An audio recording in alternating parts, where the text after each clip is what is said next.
How are y'all feeling? I could hear y'all squeals. I was like, I want to be in that club. We haven't seen it, so we're blown away.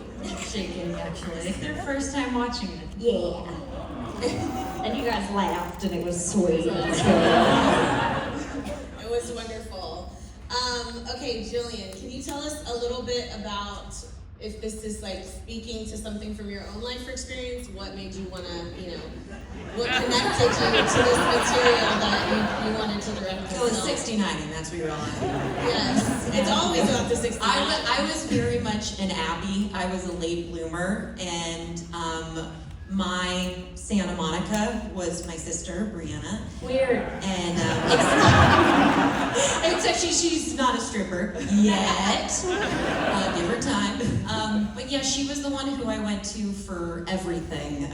Every awkward question about what was happening to my body, every single thing that happens to you when you're a young woman and you have no idea what's going wrong with you or going right. And she actually gave me my very first thong at 13, and she gave me my last thong. It was the same thong at 13. It was the only thong I've ever had. But yeah, I was just so in love with the idea of this female friendship story. I also love that it's a coming of age story for two different age groups that are very close in age, but are going through their own journey.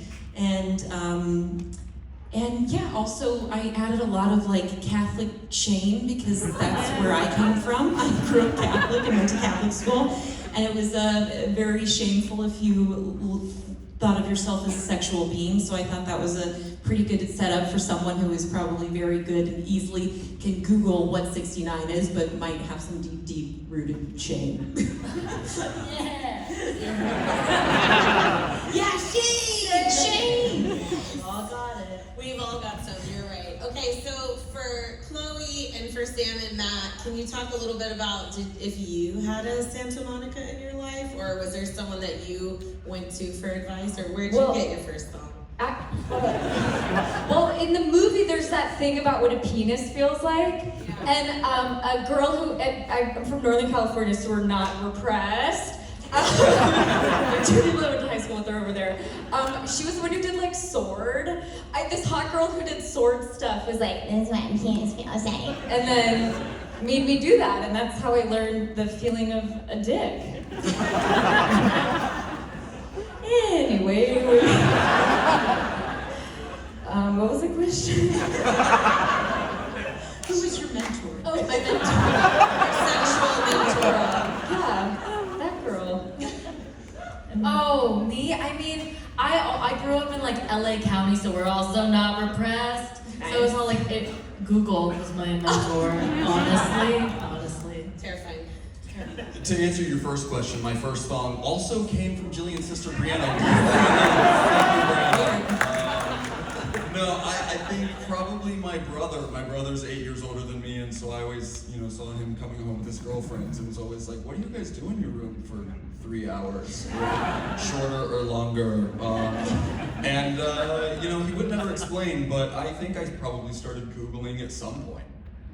Yeah, I feel like, do you feel like Google could have been helpful? I'm so I jealous of truly, the Google I'm so much older. I remember we had like a picture book my friends checked out at the library where they like cartoons would touch pillows. I don't know why they had that in an elementary school. It was just pillow touching? It was like in a public library. There was like, this is what it feels like, and I don't know. There were like squiggle lines for pleasure. At Catholic school, we were filed into a chapel, and they showed us a picture of a penis that was riddled with genital warts and said, "Good luck having a sexual thought." That's crazy. Yeah. And Maria, what about you?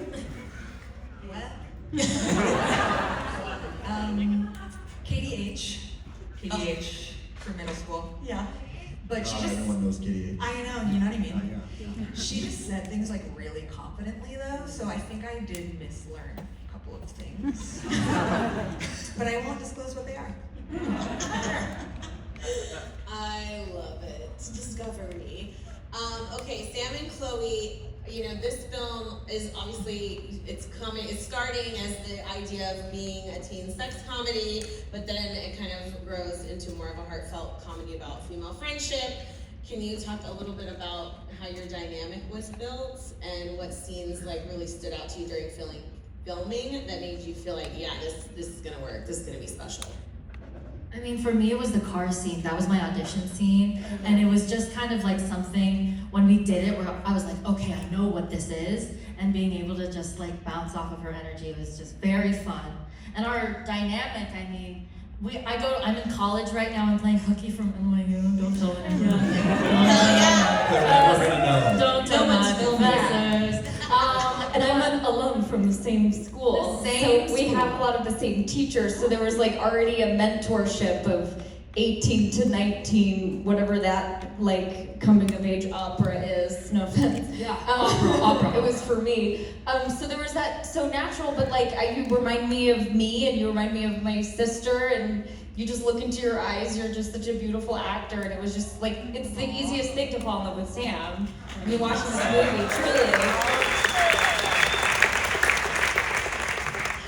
I love y'all's love. Can all of you share a little bit of like maybe, obviously there's so many funny moments in this, and like that opening scene, I just love it so much. What were some of your favorite moments from on-set filming? Ooh, I mean, there's so many, but the day that stands out to me the most is your first dance scene at Diamond Dolls. Your intro scene was unbelievable. It was so funny because we had probably 15, 20 male background artists, and they were so respectful and just kind of like shook. I was like, you can look at it. $dollars. I'm right in front of you. Just take a peek for the first thing.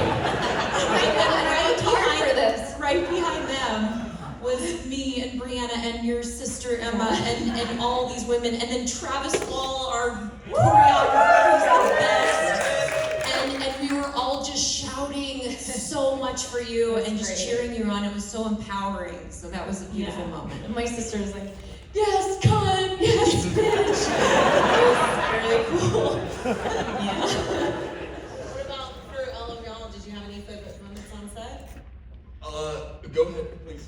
I mean, one of my favorite moments, I don't think it made it in, but it was the first day of shooting, and it was the extra scene that we had enough time for because the crew was amazing and we got all of our stuff done in time. And it was this, shout out crew, shout out crew. And it was this scene where I was going through the picnic tables being this new flirty Abby, and I couldn't stop laughing throughout the whole time. And it was my first day shooting, and I was like, hey, hot stuff. You look good with that Lunchable. And it was like awful, awkward, but so funny that I just couldn't stop laughing. It was so fun. I think for me, also shout out Travis Wall for teaching me a backflip, and Meredith Richardson, our stunt coordinator. I think that was something I went to Travis and I was like, Travis, I want to do a backflip in this movie. He was like, I don't know where, but we'll make it work. And how quickly did you learn? 2 30-minute sessions. Isn't that crazy? And we did the backflip. It was either that, equally that, or playing bananagrams on the stage at a strip club. One of the two. My favorite moments. Yeah. The shooting the opening credits scene was so fun. It was, I cannot overstate how hot it was that day. Kind of like today, honestly. A little bit like today. But wet, but like More wet. Humid. More You wet. mean moist? I mean moist. I mean moist. Yeah. Yeah, I mean, we had one day to shoot that, and Travis and I, and obviously everyone, pre-vised all of that opening credits sequence, and so I have the absolute funniest videos of like Jillian doing, this on my phone, and like the moment when Abby gets hit by a ball, but it's like Brianna standing there. So that was, I think, one of my favorite sequences, to like make it to the end of the day and shower was awesome. Love it. Jillian, could you talk a little bit about what it was like going from, you're usually in front of the camera and you did the music video, but what was it like, getting behind the camera for a film this big for your debut? It was a dream come true. I never want to go back. I'm never acting. My agents are here and they're scared. No, I just loved it so much. This has been the absolute highlight of my entire career. Look at these human beings that I got to work with, and Maria is just the best DP out there. I've already said that. God damn it, everyone's gonna steal you. But I just loved it, and I feel like when I've worked with directors who have been actors as well, it's just so much easier. There's a shorthand there, and there's such a deep vulnerability showing up every day and doing this, what you guys did. You know, no one knows what's going on behind the scenes for you or what's happening in your life, and you have to show up and put on a smile, or you're having the best day of your life and you have to cry hysterically. It is a very vulnerable job. So I felt so glad that I could look at them and be like, I haven't been in these shoes, but I've been in similar shoes. I love that. And Maria, can we talk a little bit more, obviously, best DP of all time. So this doesn't, look like a traditional teen comedy. How did y'all work together to kind of land on the look? And was there anything that you were kind of had in mind that you were referencing? Or? Yeah, I think Jillian and I both bonded over visual comedy right from the beginning. There's like a lot of visual gags in the movie. I think comedy is often under expectations, I suppose, for how the visuals are used to like tell a joke. So we looked at a ton of teen comedies. My favorite is 10 Things I Hate About You. I think that movie has so much scope. There's these like huge wide shots. They like really go for it with their big sequences. So we took something like that and we were like, okay, how can we combine that scope but also have these kind of more tender Lady Bird-esque moments? So in trying to fit those together, we found Licorice Pizza, actually. That became a visual kind of anchor for us and helped us to choose anamorphic lenses to shoot it, because it creates this feeling that, this is the biggest thing that's happening in the world to them, but the second they have like an intimate moment together, there's like a softness and a texture to it that I think sets it apart from some more modern teen comedies. Definitely. That looks beautiful.